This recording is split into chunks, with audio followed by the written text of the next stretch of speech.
Hello everybody, welcome to my YouTube channel. This is my very first ever video. I am really excited to get into this. Judging by the title, you probably know that this is a video on the British rock band Queen. I'm going to be going through their discography, and they have 15 studio albums, and I'm going to be going through each and every one. Every week I'm going to be doing each one, so over the next 15 weeks I'm going to be uploading every week a review on their albums, each one. I'm really excited to dive into this, so we're gonna get right into it. This is their first studio album, self-titled, Queen. I apologize for the glare. Try and get a better view there. There's a photo of Freddie Mercury live on stage, 1971, I believe. See like the crest. It's very gold. That's one of my favorite logos on a band. Like, they have the crest. I really like this golden logo. The fun fact about this quickly before we get into it, this particular album, is actually the American pressing. The UK pressing is actually purple, and the icon of Mercury is actually smaller. It's like probably that big, and this is actually right there. Instead of him being that big and this being there, it's there for the UK one, and he's smaller, and it's purple. So, and it has like a spotlight coming down on him as well. It's interesting, this one. I actually like this one in a way a little bit better. I've never had the purple UK pressing in hand in my possession. I hope to get it one day. This is the American Hollywood Records pressing. I really like this one. They released it on July 13th of 1973. We're getting close to 50 years ago, this album. This July 13th of next year will be 50 years.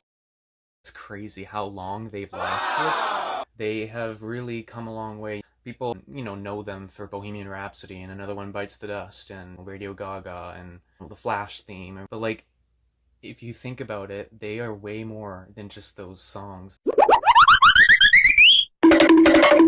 Like, they are a band that started off as a group of four. One of them was literally an immigrant, Freddie Mercury. His original name, his birth name, was actually Farouk Balsara, so not Freddie Mercury. Farouk was actually born on Zanzibar, off the coast of Africa, on a little island. People thought he was Indian and like Italian. My mom thought he was Italian. I actually kind of thought he was American, to be honest. He came from Zanzibar. Some of them knew each other in high school, some didn't. They just got together and were able to create such an amazing friendship and collaboration with each other, and they were able to make one of the greatest rock bands in the world. The rest is history. I could go on for hours about it. Honestly, there's so much to learn about them.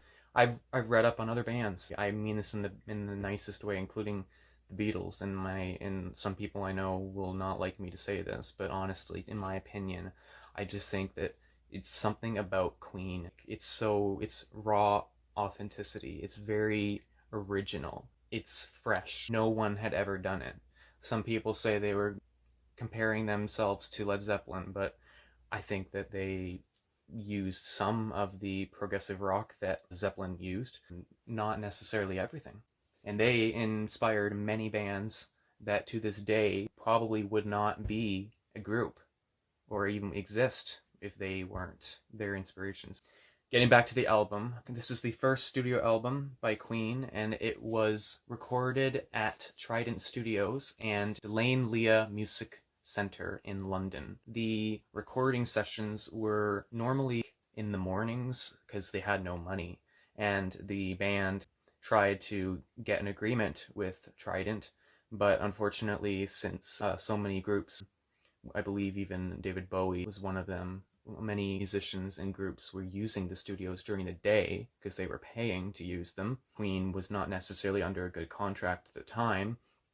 They unfortunately were only able to use the studios in the mornings. 1 a.m. till 8 a.m. they were able to go into the studios and record their songs, which kind of sucked because then they would be exhausted the next day. It's kind of a pretty sad way to start, but most groups don't start very well, and it's like the AC/DC song. It's a long way to the top if you want to rock and roll. It took them quite a long time to get to where they were and still are today. They had lots of help and support from Trident and from Delane Lea Music Center, and their first producer was a man named Roy Thomas Baker, and also the head Trident Studios, so he pretty much was the owner of the entire label. They had the songs all prepared by 1971 because their bassist, John Deacon, who joined the group in 1971, they were already a group for a year. 1970, it was when they were founded. Once Deacon joined in 71, got together and started to record songs, and they actually had their album all ready to be released in 72. But because of the huge oil crisis in 1973 and 72, I believe, as well, they were put on hold. People were out of jobs. Things were just really hard at the time, so they were delayed about a year when they originally would have probably released it in 72, maybe even 71, because they were already recording. It's released centered pretty much heavy metal and progressive rock. And the lyrics are centered around folklore and religion, which is quite funny because, long story short, the lead singer, Freddie Mercury, wrote a song called Jesus and about Jesus Christ and Christianity and religion. In hindsight of that, Mercury did not believe in Christianity. He actually was a Zoroastrian. The album is pretty much taken over, and you'll figure this out as we get more into the videos over the first few albums. Mercury and Brian May, were pretty much the John Lennon and Paul McCartney of Queen. Is that a criticism? It could be. They were the ones that were doing the songs. Like, they were the ones that just immediately kind of just wanted to get into it. One song was done by their drummer and vocalist, Roger Taylor. There's a little bit of space on the album, and he wanted to add his piece to it, so he added a song. May knew Taylor because he was in a band with him called Smile, which was founded in 68, and then they disbanded in 70 because the lead singer of Smile at the time, Tim Staffel, he left the group to join another band called Humpy Bong. Staffel knew Mercury from art college. Mercury was wanting to be a freelance artist, and one day he went to May and Taylor's one of their gigs, Smiles gigs, and he really loved it. Being a fan of Jimi Hendrix, he kind of really got into immediately Smiles' kind of sound, and he encouraged them, if I was your lead singer and I would really change things around. And when Staffel left, then Mercury came in. The final song on the album, that's the funny thing about this album, is it has a little bit of a teaser towards the end, and we'll get into that soon. The full version of it would appear, and does appear, on Queen 2. Because get it, this is Queen, their self-titled album. Queen 2 is their next one. Queen 2. So it's kind of like, it's almost like they were getting inspiration, from Led Zeppelin and the Beatles. That was the thing at the time. You would, look at other bands and see what they were doing, try and replicate that to your own taste and uniqueness of your own group. What Mercury wanted to do with his band. I totally think that was a wise thing that they did. That was what they did at the time, and it worked. The funny thing with Queen is, Queen did not start off very well. They were playing gigs at clubs and colleges, and they were going all over London, even high schools apparently, and they were doing it out of charity, I think. If they did earn any money, earnings would probably just go to Trident, because they technically were basically string puppets for the studio. They had 5 songs ready before they released the album in 70. The 5 songs being Keep Yourself Alive, The Night Comes Down, Great King Rat, Jesus, and Liar. They looked and looked and searched everywhere with their demos, with various record labels, and they finally found one, but it was very low bid. It was from Crystallis Records, and they declined it, according to a friend by the name of Ken Testy. They said they would always play second fiddle to Genesis and those other bands. When you're in a band, you want people to know about you and about what you're doing. If you go out in public and you're like, I got a band, and I'm gonna be, just low-key, we're gonna get found out someday, not many people are gonna think that's a good attitude. You have to have the attitude that you want to do it. You try, and you succeed, or you don't try at all. you really have to commit. To be honest, I don't believe you can do anything else. If you really wanted to, you could still do your studies, which they did, but that was before they even released their album. And after they released their album, people knew who they were, and they were slowly starting to get a reputation, and it kept going and going until it finally succeeded, and that's where they were able to hit it off. But that did not happen until like a year from their first release of their debut album. I'm gonna drink. Need my liquids.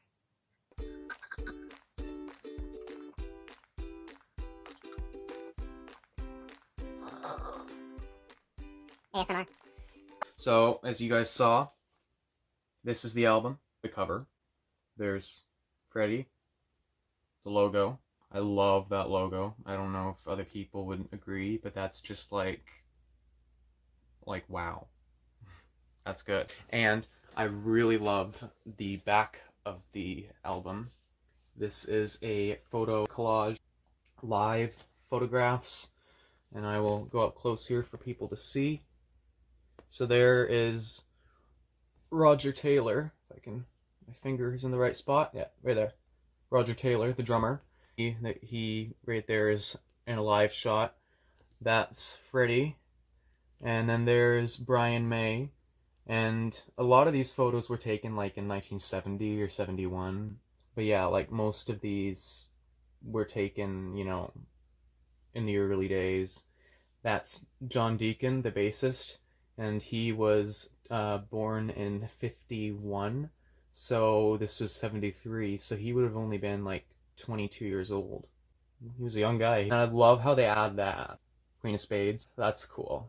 And then they've got like photo shoots where those were taken at Mercury's flat, where he was living with his girlfriend at the time, Mary Austin.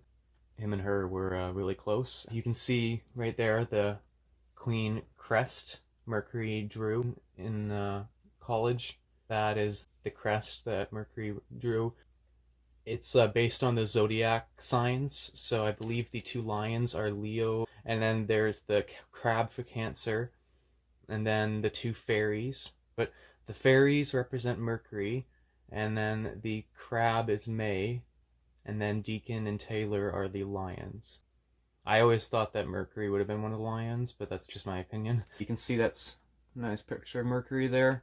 I like how they have these pictures. They like that one there for May, that one for Mercury, and then you got Deacon, and there's Taylor.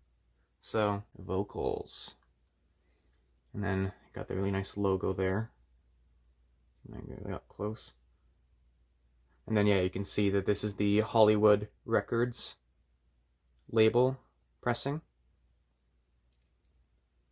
And that is the back, the front. And then we will show you the record itself.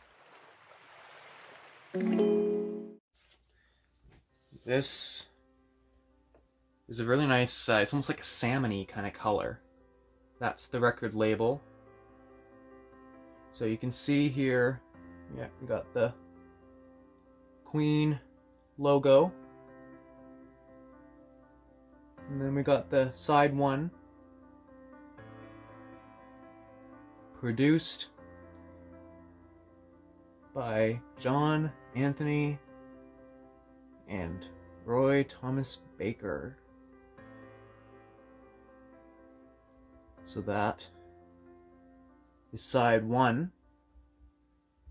And if we flip it over,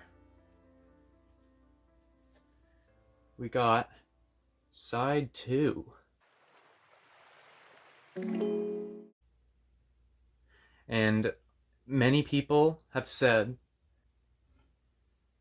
Hollywood records don't sound as good. A lot of people out there on YouTube who have done reviews of vinyls done by Hollywood Records have said that they are very subpar.